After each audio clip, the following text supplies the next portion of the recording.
et bienvenue dans On récap et on en parle. Cette semaine, je suis avec Douba, Benjamin et Esther. Salut les amis. Salut. Bonsoir tout le monde. Bonsoir. Alors cette semaine, on continue dans la série Les principes qui commandent les avancées majeures. Nous sommes au principe numéro 6 qui est l'humilité. Cette semaine, c'est le pasteur Zor qui a abordé ce thème. Et il a abordé donc 2 points. Le premier point, c'est l'humilité, un activateur de la destinée. Et le deuxième point, c'est l'humilité, un amplificateur de la grâce. On passe direct aux questions-réponses présentées par Esther. Merci Lydie, bonsoir tout le monde. Alors, l'une des premières questions qu'on pourrait se poser, c'est par exemple, si par exemple on est quelqu'un on sait qu'on a peut-être un peu d'orgueil en soi ou peut-être qu'on ne le réalise pas, mais on peut se demander, mais c'est quoi qui font en fait que quelqu'un devient orgueilleux? Quelles sont les causes en fait qui peuvent mener justement à ce manque d'humilité? Parce que même si on sait que c'est pas bien d'être orgueilleux, mais bon, pourquoi est-ce que les gens sont orgueilleux en fait?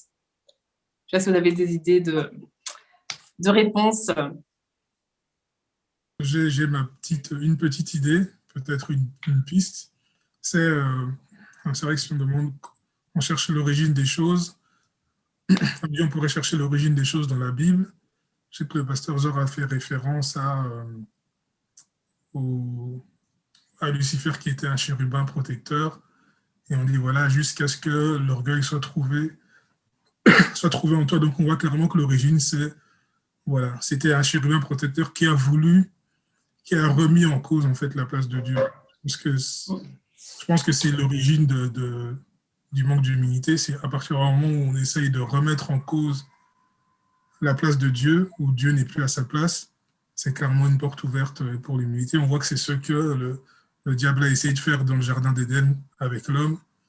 Voilà, il a dit à l'homme, mais voilà, Dieu ne t'a pas dit ça, il sait que si tu manges, tu vas être comme lui. Donc voilà, c'est un peu... essayer de remettre un peu en cause la place de Dieu, essayer de se repositionner par rapport à Dieu.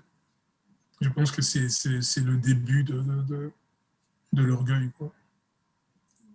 Je peux aussi compléter en disant que quand on remet, au fait, quand Dieu n'est plus à sa place, ça peut faire aussi en sorte, par exemple, qu'on cherche la valeur de notre identité ou on cherche l'approbation des hommes, des gens pour définir qui on est. C'est comme si c'est dans le regard des gens, des hommes qu'on va définir qui on est. Ça, c'est aussi une façon de ne pas mettre Dieu à sa place. C'est que Dieu dit est vrai et c'est que Dieu dit de nous, c'est ce qui doit c'est ce qui doit être notre identité. C'est ça la base. Et si on cherche, par exemple, dans le regard des gens, dans l'approbation des gens, et donc on se met tout le temps à vouloir que les gens nous trouvent bien, que les gens nous trouvent comme ci, comme ça et compagnie. On cherche au fait dans le regard des gens la valeur qu'on est censé avoir, et donc d'une certaine façon, dans ce cas-là aussi, on ne met pas Dieu à sa place, on ne considère pas vraiment Dieu à son niveau et on se retrouve aussi à manquer d'humilité ou à manifester de l'orgueil. Au fait, des fois, j'ai l'impression que l'orgueil est un signe qu'il y a un problème d'identité, et je vole un peu les paroles d'Esther, dans ce sens où, voilà, on fait des choses, on dit des choses, on se met en avant dans le but de trouver dans l'approbation et dans le regard de gens une valeur sur nous-mêmes. On doit être un peu insociable alors pour être humble. Parce que quand on regarde, finalement, si j'essaye de dire, ok, voilà, dans la société d'aujourd'hui, tu veux bien t'entendre avec les gens et tout ça, le regard des gens est tellement important, tu vois. Et si tu vis sans tenir compte du regard des gens, tu vas être un peu considéré comme un marginal, comme un insociable et tout. C'est vrai que c'est quand même compliqué de se dire que dès que tu fais ça, il y a un risque. Après, c'est quand même compliqué, je trouve. Je ne sais pas ce que vous en pensez. Oui, moi je suis d'accord que c'est compliqué. Je pense que il y a certaines balances, il y a certaines choses qui sont, voilà, la frontière, elle est mince et une fois qu'on exagère dans un sens, on entre déjà vraiment dans l'orgueil, par exemple. Moi, je n'arrive pas à trouver un exemple concret là, mais je sais par exemple que en tant que parent, par exemple, dans l'éducation que j'ai envie de donner aux enfants, je m'efforce toujours que mon enfant soit sûr de lui, par exemple, que ce ne soit pas quelqu'un qui est intimidé, par exemple, qui n'ose pas parler et compagnie. Parce que je sais que ça peut freiner, par exemple, dans l'apprentissage à l'école, simplement si ton enfant est tout le temps timide et qu'il n'ose pas poser des questions parce qu'il a peur de ce que les autres vont penser de ce qu'il dit, ou il n'est pas certain que c'est juste, il a peur que les copains se moquent de lui et tout ça, tu vois, il n'apprend pas bien. Ses difficultés ne sont pas repérées par le prof et compagnie. Donc, on a envie de donner une certaine assurance aux enfants. Maintenant, est-ce que cette assurance-là, en voulant communiquer une certaine assurance à l'enfant, est-ce qu'on peut, à quel moment on s'arrête et on ne fait pas d'un enfant un orgueilleux, au fait? Donc, il y a des fois des... Ouais, c'est compliqué. Hein. Je sais pas, imaginons, on a des enfants, on a tous... Enfin, pour ceux qui ont des enfants, moi, allez, imagine mon fils, il est en train de jouer, il est dans son équipe de foot et tout ça. J'ai envie qu'il soit... tu vois, j'ai envie qu'il soit le leader. Je vais lui dire, vas-y... c'est vrai que c'est une envie que j'ai, tu vois, si je vois que mon fils est un suiveur, que à chaque fois quelqu'un qui prend l'initiative et que lui, il suit, ça ne va pas me faire plaisir. Donc, je vais lui apprendre, en fait, à ne pas être humble. C'est un peu... Non, moi je vois ce que tu veux dire, mais non, moi, je pense pas que ça veut dire ça. Bon, déjà, je trouve que c'est intéressant le point que tu as soulevé par rapport au regard des autres. Moi, personnellement, je pense pas que ce soit un problème. En fait, moi, le problème que j'ai, c'est plutôt qu'est-ce que tu fais du regard des autres, en fait? Qu'est-ce que le regard des autres produit en toi? Parce que bien sûr, on va pas empêcher les gens d'avoir un avis sur nous, de penser des choses. Je veux dire, voilà, on va pas empêcher les gens de dire que, ah, elle fait ça, donc ça, il fait ci, donc ça. Mais qu'est-ce que cette opinion-là produit en toi? Qu'est-ce que cette opinion-là va te pousser à faire, en fait? Et donc, moi, je suis tout à fait d'accord que, moi, je pense que l'orgueil, et pour moi, ça va avec la jalousie, la comparaison, la compétition, etc. Ce sont vraiment des choses, en fait, qui démontrent un problème d'identité parce que tu ne te connais pas et donc tu vas chercher l'approbation des autres. Ça ne veut pas dire qu'on ne va jamais demander l'avis aux gens, mais ça va avoir un impact incroyable au point de changer même ta façon de te comporter.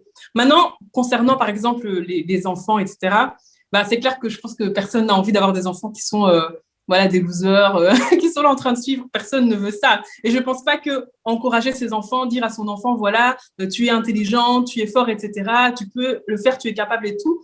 Je ne pense pas que ce soit des mauvaises choses. C'est normal, c'est son identité, c'est qui il est. Maintenant, le problème, c'est quand ça commence à prendre trop de place, en fait, et que l'ego est trop grand. Et moi, je pense que c'est aussi important, et je pense que c'est ça aussi la nuance concernant peut-être l'orgueil, etc., c'est de réaliser que, ben oui, il y a des gens qui sont peut-être... Il y aura toujours des gens qui seront meilleurs que nous, en fait, qui vont mieux réussir, qui vont plus impacter, qui vont mieux chanter, qui vont mieux... je ne sais pas, qui seront plus sensibles spirituellement, etc. Et c'est OK, en fait. C'est OK, c'est ça le problème, je pense. Et c'est OK, il n'y a pas de souci. Et je pense que le problème, c'est que quand on réalise qu'il y a des gens qui font mieux que nous, et ça nous pique, ça nous fait mal. Je pense que c'est là le problème. Alors que quand on connaît son identité, on sait que, ben oui, il y a quelqu'un qui est plus avancé que moi, qui est plus fort que moi, qui est plus intelligent, qui est plus sensible, qui manifeste plus telle et telle chose. Et c'est pas grave, en fait. C'est pas grave. Donc, moi, je crois que c'est pas vraiment... Le problème, c'est pas vraiment ce que les autres font ou comment les autres nous voient, mais plus qu'est-ce que ça crée en nous, en fait. Qu'est-ce que ça crée en nous? Comment est-ce que nous, on réagit par rapport à ça? Mais franchement, et je trouve que c'est très intéressant. C'est clair que celui qui cherche tout le temps à attirer l'attention, que les gens réagissent à ce qu'il fait ou qu'il est cette personne-là, il vit de ce que les gens pensent, en fait. Tu vois, il doit se démarquer tout le temps, en fait. Il doit se démarquer tout le temps. Et la société nous pousse à ça. Parce qu'on peut dire ce qu'on veut. La société nous pousse à nous démarquer tout le temps, à ne pas être, tu vois, le gars lambda, tu vois tous les... tous les youtubeurs, nous on fait pas ça pour être... Mais voilà, tous les youtubeurs, la génération... non, mais la génération youtubeur, des fois, bon, moi, voilà, c'est la nouvelle génération et tout. Tu vois, des fois, tu vois des gens qui racontent juste leur vie, tu te dis, mais pourquoi il raconte sa vie? Il se lève le matin, il brosse ses dents, il doit montrer à tout le monde voit, il brosse ses dents comme tout le monde, mais il veut être particulier, tu vois. Et c'est ce que la société nous demande aujourd'hui, de ne pas être dans la masse, de tout le temps avoir ta spécificité et tout ça. Voilà, on se positionne tout le temps par rapport aux autres, donc c'est très compliqué de vivre dans l'humilité avec une société qui nous pousse clairement à faire le contraire. Mais moi aussi, oui, c'est vrai que Lydie, tu n'as pas encore parlé. On va te laisser la prêter. Je suis humble, je vous laisse parler en premier. Je plaisante. Non, sérieusement, je pense en fait que pour avoir un certain équilibre, en fait, c'est vrai, comme vous avez pris Benjamin Doupa comme exemple, les enfants, c'est vrai que moi non plus, je veux pas que mes enfants se sous-estiment, se rabaissent, mais en même temps, je veux pas non plus qu'ils soient prétentieux, orgueilleux. Donc, je pense qu'en fait, la meilleure chose pour avoir l'équilibre parfait, si on peut dire ça comme ça, c'est en fait, souvent, moi, à mes enfants ou aux enfants que je m'occupe au travail ou même en tant qu'adulte, hein, peu importe, je pense qu'en fait, il faut bien garder conscience que moi, j'ai de la valeur, mais celui qui est en face de moi, il a aussi de la valeur. Ouais. Et en fait, quand on rabaisse quelqu'un en face de nous, quel qu'il soit, que ce soit un enfant, un adulte, un homme, une femme, peu importe, en fait, c'est comme si on était en train de critiquer Dieu. Parce que c'est qui a créé cette personne-là? C'est bien Dieu. Donc, on ne peut pas rabaisser cette personne-là comme on n'est pas en droit de nous rabaisser nous-mêmes. Parce que si tu te rabaisses toi-même, tu te dénigres, en fait, tu dénigres la création de Dieu. Donc, c'est pas possible. On ne peut pas se dénigrer, on ne peut pas dénigrer les autres. Maintenant, c'est certain, il faut un équilibre. Il ne faut pas dire, ouais, je suis belle, intelligente, magnifique, super, je suis je suis tout. On peut être meilleur, comme Esther, tu viens de le dire, dans certaines matières, certains domaines de la vie. Mais c'est vrai qu'il faut toujours garder à l'esprit que dans d'autres domaines, d'autres seront meilleurs que nous. Et en fait, à partir de ce moment-là, je pense que ça crée un équilibre en se disant, OK, c'est vrai, je reconnais, je suis meilleur là-dedans, mais en fait, c'est pourquoi je suis meilleur là-dedans? Parce qu'en fait, Dieu a développé tel don en moi plus que l'autre. Mais à côté, par exemple, Benjamin, il sera meilleur que moi s'il prend une guitare que moi. Et quoi? Parce que Benjamin, il chante mieux que moi, il joue mieux de la guitare que moi. Alors moi, je vaux rien parce que je sais pas jouer de la guitare. Non, en fait, parce que moi, je sais faire des choses que Ben ne sait pas faire.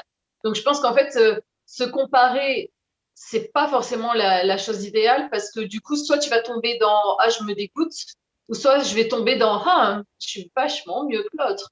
Et donc, en fait, la comparaison, c'est hyper mauvais. Je pense qu'en fait, il faut juste garder à l'esprit qu'on est tous des créatures merveilleuses. Voilà. Donc, la comparaison, c'est l'origine de l'orgueil, en fait, finalement. Ouais. Je sais pas si c'est l'origine, mais en tout cas, moi, je pense que c'est un symptôme, je pense. Moi, je pense qu'une personne orgueilleuse aura tendance à se comparer. Ça n'arrivera pas, en fait, au final. Pardon?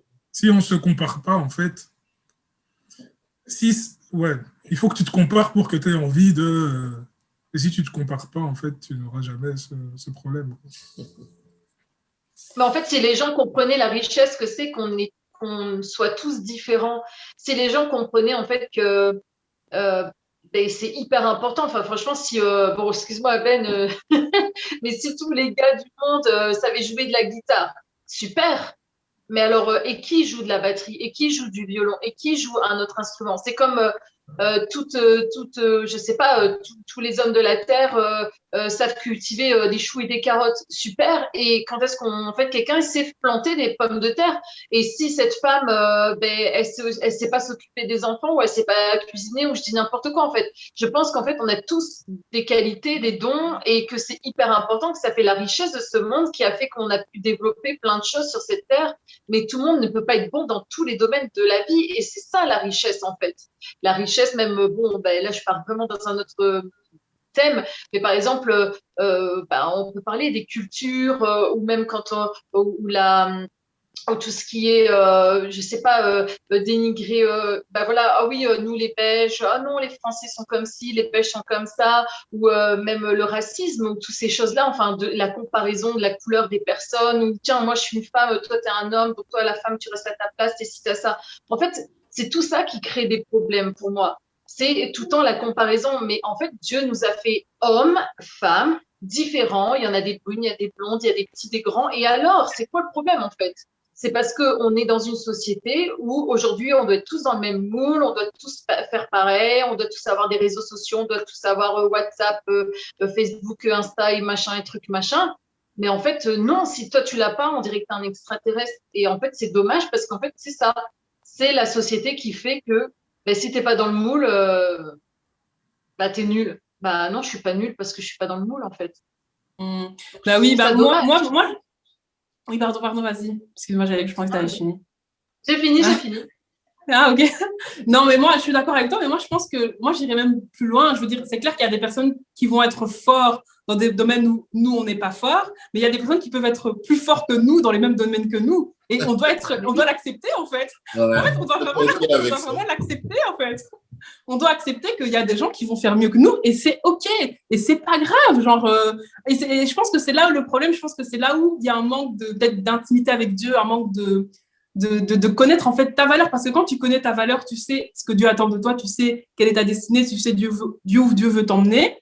Mais même si Dieu lui a parlé aussi sur sa destinée à lui. Et en fonction de ça, il va faire certaines choses. Donc, je veux dire, c'est juste se connaître soi-même, en fait.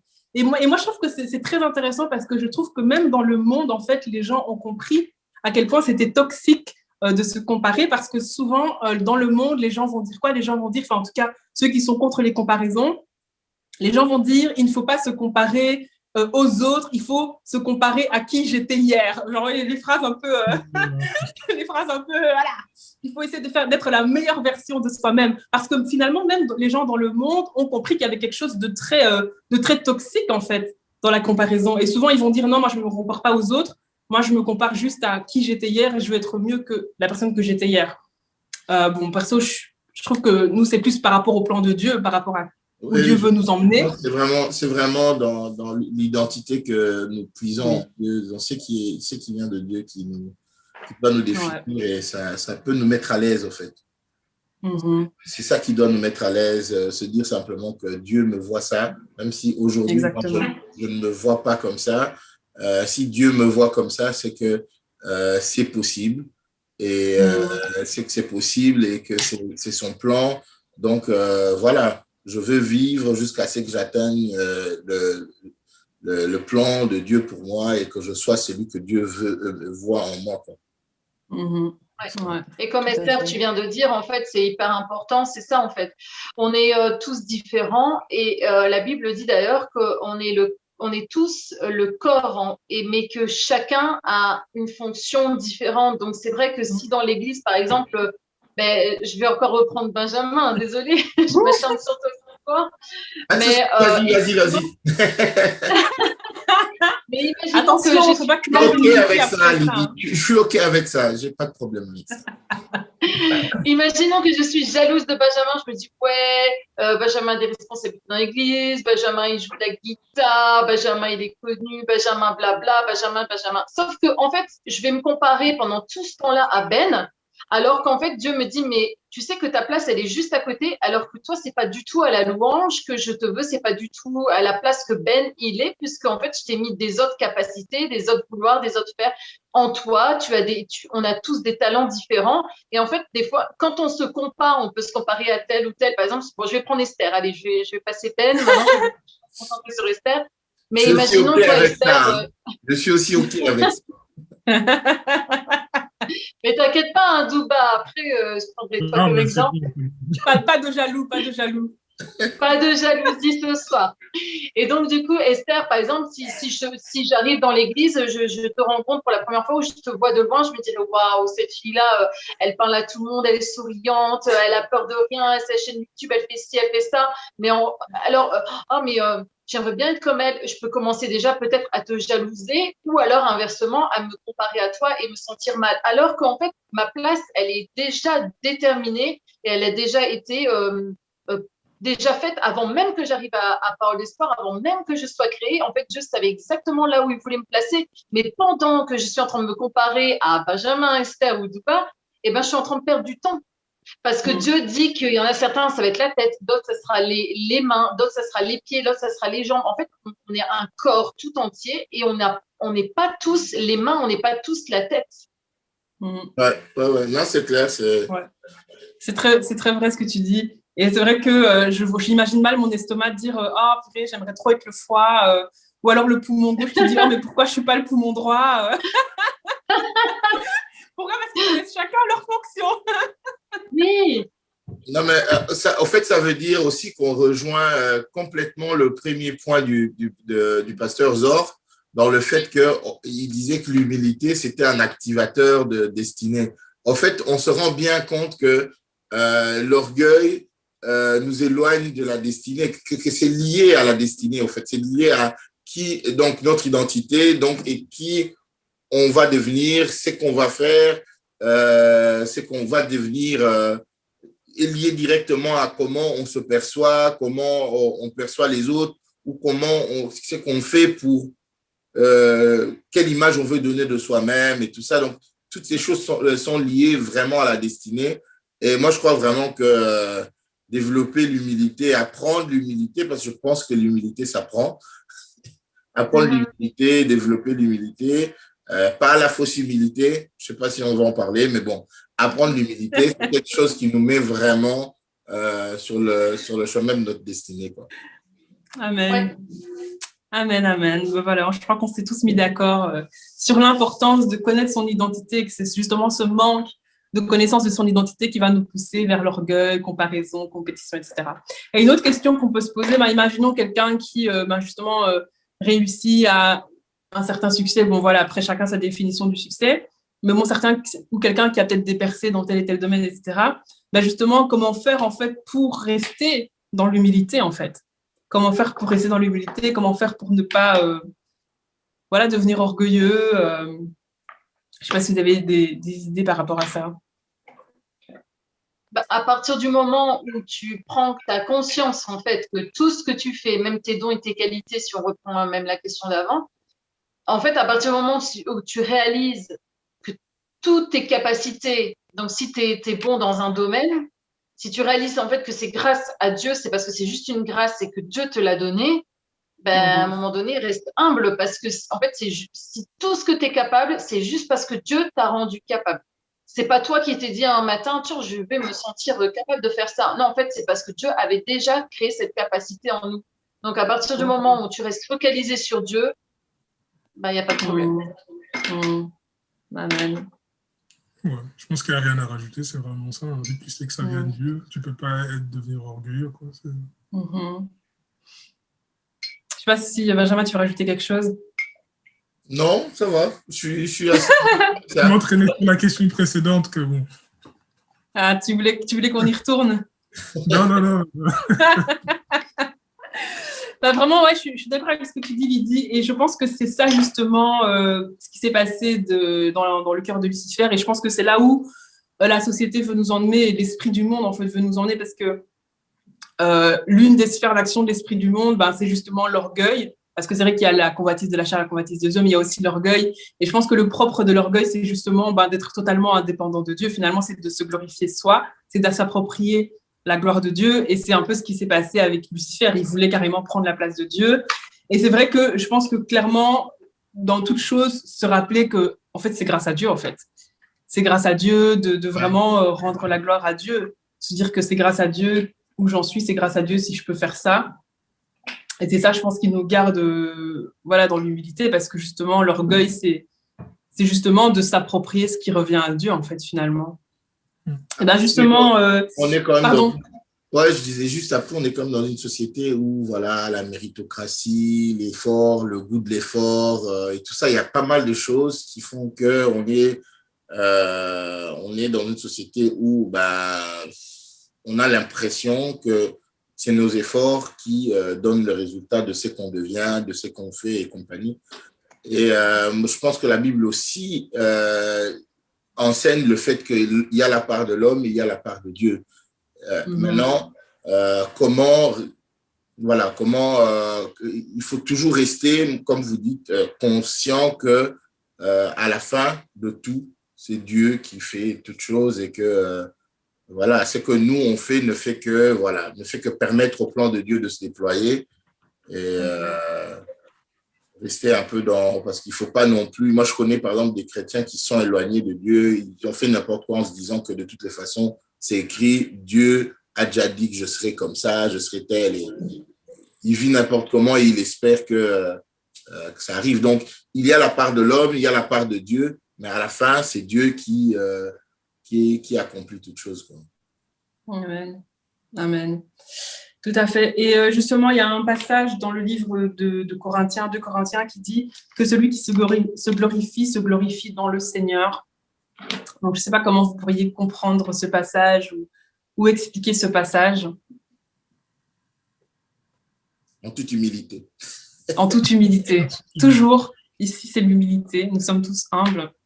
On pourrait me se demander, est-ce que dire je suis humble, est-ce que c'est de l'humilité? Non, c'est comme on disait, reconnaître la part de Dieu. Reconnaître la part de Dieu, et même si on a ça me fait penser un peu à la parabole des talents, en fait, où on a la part d'un homme, mais on voit bien qu'en fait, en gros, ce que Dieu a fait avant va déterminer ce que tu vas être capable de faire. Voilà, celui qui a reçu 5, en fait, celui qui a produit 5, Dieu lui a donné 5. Et il n'a pas pu produire plus que ce que Dieu lui a donné. Donc, s'il regarde celui qui a produit 2 en disant toi, tu as produit 2, mais en fait, c'est parce qu'il a produit 5. Il y a son effort, mais ce qu'il a reçu à la base aussi lui a permis. Et donc, s'il n'avait rien reçu, il n'aurait rien pu faire, quoi. Donc, il doit toujours se rappeler que moi, j'ai reçu 5 et il ne peut pas être orgueilleux parce qu'il a reçu 5, il n'a rien fait pour recevoir 5. Donc, voilà. Je pense que ça peut un peu... ça a peut-être le même sens que ce verset. Donc, ouais. Juste une précision par rapport à ce verset, la petite parenthèse. En fait, l'apôtre Paul cite un verset de Jérémie. Moi, je n'avais jamais remarqué. C'est en lisant là qu'en fait, il cite un verset dans le livre de Jérémie. Et ce verset est dans Jérémie 9, au verset 22. Il dit « Voici ce que déclare le Seigneur, que l'homme sage ne se vante pas d'être sage, que l'homme fort ne se vante pas d'être fort, que le riche ne se vante pas d'être riche. Si quelqu'un veut se vanter, qu'il se vante plutôt d'être capable de connaître. Donc, de me connaître, c'est Dieu qui parle, et de savoir que moi, le Seigneur, je travaille pour la bonté, le droit et l'ordre sur la terre. Ce sont de tels gens qui me plaisent. Donc, l'idée, c'est que Dieu dit qu'il est fort. Dieu reconnaît que la personne est forte, que la personne est sage et compagnie, mais que cette personne-là ne se vante pas de sa sagesse, de sa force, mais qu'ils connaissent Dieu et qu'ils le reconnaissent, qu'ils reconnaissent que c'est Dieu qui fait et qui travaille derrière toutes ces choses-là. C'est Dieu qui rend fort, c'est Dieu qui rend sage, que c'est Dieu qui rend riche.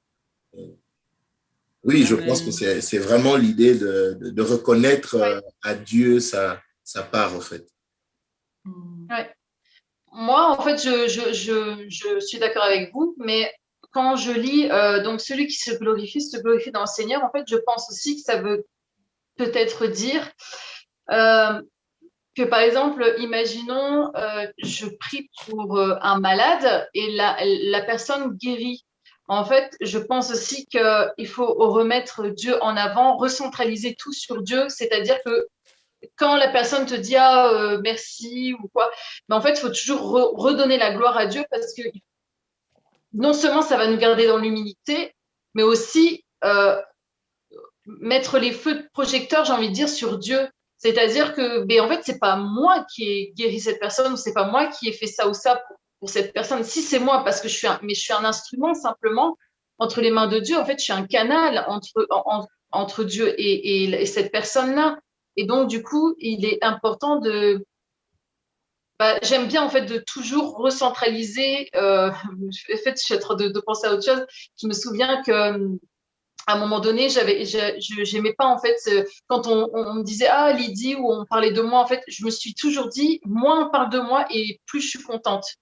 Parce que ça veut dire que quand il se passe quelque chose d'important ou quoi que ce soit, on dit toujours Dieu a fait, et pas Lydie a fait, tu vois. Et moi, si à un moment donné, j'entends Lydie a dit ça, ou Lydie a fait ça, ou grâce à Lydie, moi, en fait, ça m'embête qu'on me dise ça parce que du coup, alors quoi, c'est comme si j'avais volé en fait la gloire de Dieu et ça, c'est pas ce que je veux. Et je pense qu'en fait, à partir du moment où, voilà, qui se glorifie dans le Seigneur, c'est que tout ce que tu fais, et c'est juste recentraliser, remettre les feux de projecteur sur Dieu, bien faire comprendre à la personne que tout ce qu'on est capable de faire, c'est grâce à Dieu, comme tu viens de dire, Ben. C'est très important ce que tu dis. Et d'ailleurs, je pense que c'est dans le livre de Jean où Jésus dit en fait que le Saint-Esprit va toujours glorifier Dieu, en fait, va toujours glorifier Jésus. Et justement, je pense que c'est un indicateur, en fait, parce qu'une personne qui a véritablement le Saint-Esprit en elle, peu importe ce que cette personne fait, le Saint-Esprit qui a fait cette chose va toujours pousser la personne à rendre la gloire à Christ, en fait, et pas à la personne en elle-même. Et c'est vrai que c'est vraiment important de faire attention à ça, parce que moi, je pense que justement, ça peut être un signe, en fait, d'un peu un manque d'orgueil. Et de nouveau, ce serait pourquoi? Ce serait pour qu'on parle de la personne en disant « Waouh, t'as vu, il a fait ça, etc. » Pourquoi? Parce que la personne a besoin de recevoir ces acclamations, en fait. Et là, vraiment, c'est vraiment un cercle vicieux. Ah ouais, il faut vraiment faire attention. Bah, c'était super enrichissant. Hein. Merci beaucoup pour vos réponses. Eh bien, comme d'habitude, avant de nous quitter, on va prier. J'aimerais bien, Benjamin, puisque depuis tout à l'heure, je m'acharne sur toi. Non, Benjamin, si tu pouvais vraiment prier pour les gens donc, qui nous regardent, pour, eh ben, justement, même pour nous, j'ai envie de dire, parce que des fois, on dit oui. Ouais, voilà, on prie pour les autres, mais en fait, nous aussi, on a besoin vraiment d'humilité. Je reconnais vraiment quand Zor, hier, il a prêché, j'étais vraiment bouleversée. Je me dis, mais Seigneur, est-ce que je manque d'humilité? Je me suis vraiment posé la question et c'est quelque chose, je pense qu'on doit tous vraiment prendre ça au sérieux. Voilà, donc si Ben, tu pouvais prier pour nous tous. Ouais, du coup, j'en profite un peu juste pour donner mon idée phare. Je serai le seul. Non, mais rapidement, je mets vraiment beaucoup le deuxième point, un amplificateur de la grâce. L'humilité, un amplificateur de la grâce. Et les sous-points, être enseignable et puis savoir qui nous sommes et qui nous ne sommes pas.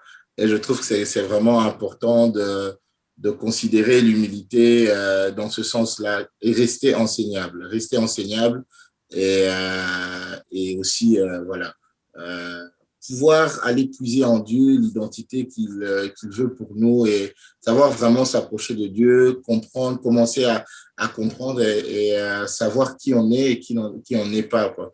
Ça demande de vivre quelque chose avec Dieu dans le secret, ça demande de passer du temps dans la présence de Dieu, ça demande de demander à Dieu, Seigneur, montre-moi, Seigneur, dirige-moi, ouvre-moi les yeux. Ça demande aussi, voilà, d'être près des gens et de servir les autres, de soutenir les autres, ceux qui savent déjà qui ils sont, ceux qui connaissent déjà leur appel, ben, être au service d'eux, se mettre à les aider. Moi, franchement, c'était un message qui m'a beaucoup parlé et donc, je vais prier par rapport à ça, je vais prier pour nous et puis je vais prier pour ceux qui nous regardent aussi. Seigneur, nous te rendons grâce, nous te bénissons pour ton amour, ta fidélité. Merci pour ta parole, Seigneur, qui nous éclaire, ta parole qui est une lampe à nos pieds, une lumière sur notre sentier, Seigneur. Ce soir, nous te prions pour chacune des personnes qui nous regardent, mais aussi pour nous-mêmes, Seigneur. Donne-nous vraiment d'apprendre l'humilité par le Saint-Esprit, Seigneur, que ces choses se mettent en nous. Seigneur, je te prie pour chacun, Seigneur, qui se cherche encore, qui se pose des questions, Seigneur, sur lui-même ou celui qui vit peut-être un trouble dans son identité, Seigneur. Je te prie ce soir que, ô Éternel, tu te révèles, Seigneur, que tu puisses communiquer, Seigneur, que ton amour soit communiqué par le Saint-Esprit dans nos cœurs, Seigneur, afin que chacun puisse sentir et comprendre combien tu l'aimes, combien il a de la valeur, Seigneur, et que c'est pas dans le regard des autres, Seigneur, qu'il faut aller rechercher sa valeur, Seigneur. Je te prie vraiment que le Saint-Esprit fasse cette œuvre, Seigneur, pour guérir peut-être les cœurs blessés, Seigneur, ces personnes qui pourraient peut-être être Seigneur, se sous-estimer, qui se sous-estiment, ou, Seigneur, ces personnes qui n'arrivent pas à trouver, Seigneur, au Éternel, leur valeur, Seigneur. Je te prie que par le Saint-Esprit, cette œuvre s'accomplisse dans les cœurs et dans les vies de chacun, Seigneur. Je te prie aussi pour les parents, Seigneur, que les parents, Seigneur, soient, au Éternel, ceux qui aident les enfants à trouver, Seigneur, leur identité en toi, Seigneur. Que, ô Éternel, Dieu de toute puissance, toutes ces vies, Seigneur, ô Éternel, qui ont besoin, Seigneur, d'être connectés à toi pour réellement découvrir leur identité, Seigneur, que par le Saint-Esprit, ô Seigneur, tu te révèles à chacune des vies, Seigneur, connectés à ce message, connectés à cette émission, Seigneur. Nous te prions que, ô Éternel, tout ce que nous avons pu partager ici, Seigneur, produise du fruit, Seigneur, que cette parole que nous avons reçue dimanche, Seigneur, produise du fruit dans chacun d'entre nous, Seigneur. Nous te prions pour des hommes et des femmes qui restent enseignables, pour des hommes et des femmes, Seigneur, ô Éternel, qui découvrent leur identité en toi, Seigneur, par le Saint-Esprit. Nous t'avons ainsi prié au nom de Jésus. Amen. Amen. Amen. Amen. Amen. Amen. Merci beaucoup Amen. à vous. Eh bien, n'hésitez pas donc à liker, à partager et on se retrouve la semaine prochaine. Salut, Et salut. est-ce que je peux juste partager quelque chose? C'est quelque chose que j'ai reçu pendant Oui. la prière. C'est pas quelque chose qui concerne spécialement la vie de quelqu'un ou quoi, mais en fait, vous voyez, quand on voit dans l'Apocalypse où on dit que les personnes jetaient leur couronne, en fait.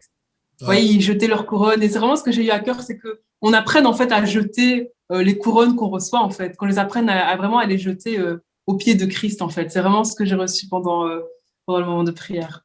Pendant la prière. Ben, merci Esther. Merci. Merci beaucoup. Merci. Alors, on vous dit à la semaine prochaine. À la semaine prochaine. Bye. Bye bye.